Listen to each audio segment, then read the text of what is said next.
Trump ने phone, मांगी मदद। जंग छोड़कर भागने की तैयारी में ट्रंप। ईरान ने ठुकराया सीजफायर का प्रस्ताव।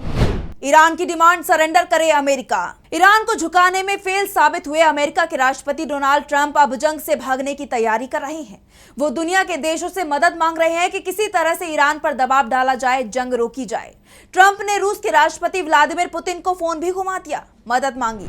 पुतिन ने भी निराश नहीं किया, कहा ईरान से बात करेंगे, मनाने की कोशिश करेंगे। लेकिन ईरान बेहद नाराज है। उसने साफ कह दिया है कि जंग खत्म करने का फैसला अब अमेरिका को नहीं लेना है, वो ले भी नहीं पाएगा। जंग चलेगी और कब तक चलेगी ये अब ईरान तय करेगा। फिलहाल तो ईरान जंग रोकने को तैयार नहीं है। 2 दिन पहले जहां ट्रंप दावा कर रहे थे कि अमेरिका जंग जीत चुका है, वहीं अब वो सीज फायर के लिए दूसरे देशों से मदद मांग रहे हैं।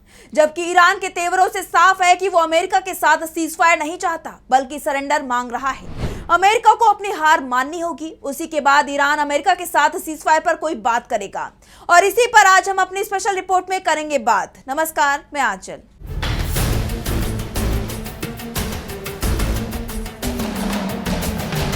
ईरान पर अमेरिका और इजराइल के हमलों के बाद से मिडिल ईस्ट में छिड़े युद्ध को 12 दिन हो गए हैं। पिछले साल जून में जब जंग हुई थी तो ये 12 दिन चली थी और उम्मीद थी कि इस बार भी इतने ही दिन के अंदर ये जंग खत्म हो जाएगी। लेकिन पिछले साल जंग में ईरान ने अपने किसी टॉप लीडर को नहीं खोया था।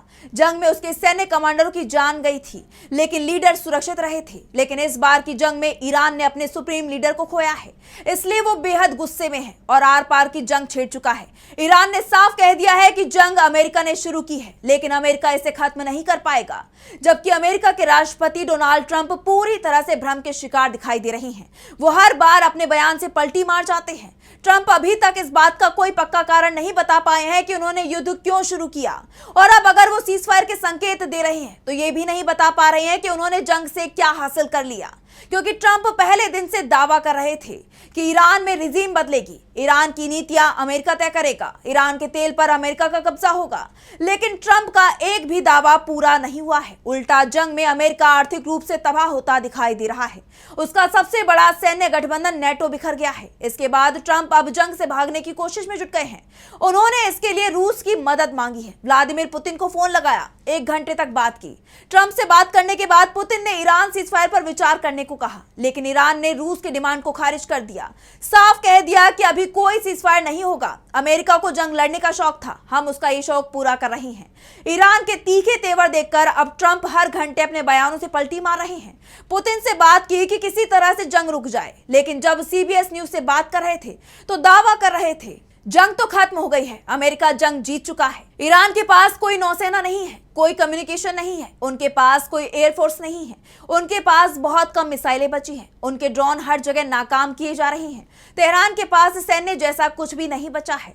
वैसे ट्रंप के दावे को अमेरिका की सेना ही झूठा बता रही है, जो ईरान के हमलों का सामना कर रही है। वहीं ईरान ने भी ट्रंप के दावे खारिज करते हुए ईरान के रिवोल्यूशनरी गार्ड कोर यानी आईआरजीसी का तीखा बयान सामने आया है। आईआरजीसी ने कहा है कि युद्ध का अंत ईरान तय करेगा और अगर अमेरिकी और इजरायली हमले जारी रहे तो तेहरान इस इलाके से 1 लीटर तेल भी एक्सपोर्ट नहीं होने देगा। इस बीच अब नए सुप्रीम लीडर के चुनाव के बाद से ईरान के हमले और तेज हो गए हैं। ईरान ने इस बार के हमलों में ड्रोन के साथ साथ खुर्रमशहर, फतेह और खैबर हाइपरसोनिक और बैलिस्टिक मिसाइलों का भी इस्तेमाल किया है। ईरान ने ट्रंप के बयान के जवाब में हमले तेज किए तो ट्रंप के सुर भी बदल गए और पहले जहां वो कह रहे थे कि हम जंग जीत चुके हैं, वहीं ईरान के हमलों के बाद उन्होंने कहा कि हम जंग जीत चुके हैं, लेकिन अभी उतनी नहीं जितनी जीतनी चाहिए थी। युद्ध तब तक जारी रहेगा जब तक ईरान निर्णायक रूप से नहीं हार जाता है। हम लगातार आगे बढ़ रहे हैं और युद्ध जल्द ही खत्म हो जाएगा। उन्होंने कहा कि मेरी पुतिन से बात हुई है, पुतिन ईरान लड़ाई में मदद करना चाहते हैं, लेकिन ये मदद किस तरह की है ये ट्रंप ने नहीं बताया। बाद में रूस की तरफ से खबर आई कि ट्रंप ने फोन किया था, मदद मांगी थी। रूस भी चाहता है कि जंग रुक जाए और मिडिल ईस्ट में शांति आए, लेकिन रूस के प्रस्ताव को ईरान ने नहीं माना है। ईरान के विदेश मंत्री अब्बास अराक्ची ने भी कहा कि अब जंग पर कोई भी अंतिम फैसला ईरान करेगा। अराक्ची ने कहा, अमेरिका और इजराइल उनके देश पर हमला करके अपने लक्ष्य हासिल नहीं कर सके हैं। अमेरिका के राष्ट्रपति डोनाल्ड ट्रंप ने ईरान पर हमला किया। वो ये मानकर चल रहे थे कि जंग 2 या 3 दिन में खत्म हो जाएगी, लेकिन ये लड़ाई चलते हुए 11 दिन हो गए हैं और वो अपने शुरुआती लक्ष्यों में फेल हो गए हैं। ईरान में ट्रंप अपनी मनपसंद की सरकार बनाएंगे, लेकिन उनकी ये चाह पूरी नहीं हो सकी। ट्रंप ने जंग थोपी है, जिसके चलते पूरी दुनिया मुश्किल में आ गई है। इसलिए अब ट्रंप रोज अपने बयान बदल रही हैं। ईरान का कहना है भले ही अमेरिका और इजराइल युद्ध विराम की अपील करे, लेकिन ये तभी होगा जब ईरान को पूरा भरोसा हो कि वो दोबारा हमला नहीं करेंगे और उन्होंने अपने काम की जिम्मेदारी स्वीकार कर ली हो। वो यूं ही हमारे पास आकर युद्ध विराम की बात नहीं कर सकते और हम हाँ कह दें। हमारा पलड़ा भारी है, उनकी योजनाएं विफल हो गई हैं, वो अपने लक्ष्य तक नहीं पहुंच पाए हैं। जंग में ईरान की फौज ने इजराइल और अमेरिका को गंभीर रूप से नुकसान पहुंचाया है। वैश्विक ऊर्जा और वैश्विक अर्थव्यवस्था की स्थिति देखिए। हमारा पलड़ा बहुत भारी है और हम ही तय करेंगे कि युद्ध कब खत्म होगा। आरागची का कहना है कि ईरान में 2-3 दिन में अपनी मनपसंद की सरकार बनवाने का जो सपना लेकर ट्रंप मिडिल ईस्ट आए थे, उनका वो पूरा प्लान फेल हो गया। अब ट्रंप को ये समझ में नहीं आ रहा है कि वो करें क्या। आरागची ने कहा कि बौखलाहट में अमेरिका इजराइल ने स्कूलों अस्पतालों पर हमले किए हैं। आम लोगों को टारगेट करना एक बुरी मिसाल कायम करता है। मुझे लगता है कि उनके सामने कोई लक्ष्य नहीं है, उनको नहीं पता कि आगे क्या करना है, वो बस हमले किए जा रही हैं। आरागची ने दावा किया कि लड़ाई में अमेरिका को भारी नुकसान हुआ है और यही कारण है कि ट्रंप अब जंग से भाग निकलने की कोशिश कर रहे हैं, लेकिन ईरान अमेरिका को भागने नहीं देगा। उन्होंने कहा कि अमेरिकी आर्मी ने खुद ये माना है कि ईरानी मिसाइलों ने उनके एयर डिफेंस और रडार को नुकसान किया है। इससे पता चलता है कि अमेरिका हमारे पड़ोसी देशों का इस्तेमाल हमारे खिलाफ कर रहा है, लेकिन इस बार अमेरिका का कोई भी प्लान काम नहीं करेगा।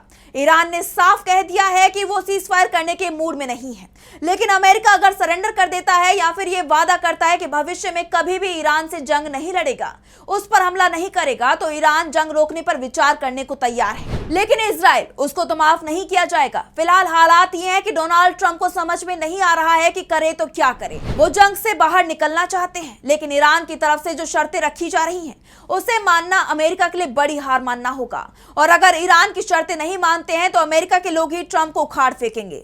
ट्रंप को ये चिंता भी दिखाई दे रही है कि इसी साल वहां अमेरिकी संसद के चुनाव होने हैं और जो स्थिति दिखाई दे रही है, अगर अभी चुनाव हो जाते हैं तो ट्रंप की पार्टी की बड़ी हार तय मानी जा रही है।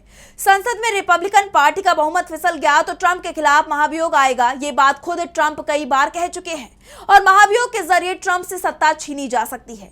यही कारण है कि ट्रंप जंग से भागने की कोशिश कर रही है। तो फिलहाल इस स्पेशल रिपोर्ट में बस इतना ही। वीडियो पसंद आया तो लाइक करें, साथ ही हमारे चैनल को सब्सक्राइब करें। नमस्कार। हमारे चैनल से जुड़े रहने के लिए YouTube पर टाइप करें DB लाइव, सब्सक्राइब बटन को क्लिक करें और बेल आइकन को दबाना न भूलें ताकि खबरें आप तक पहुंचती रहें।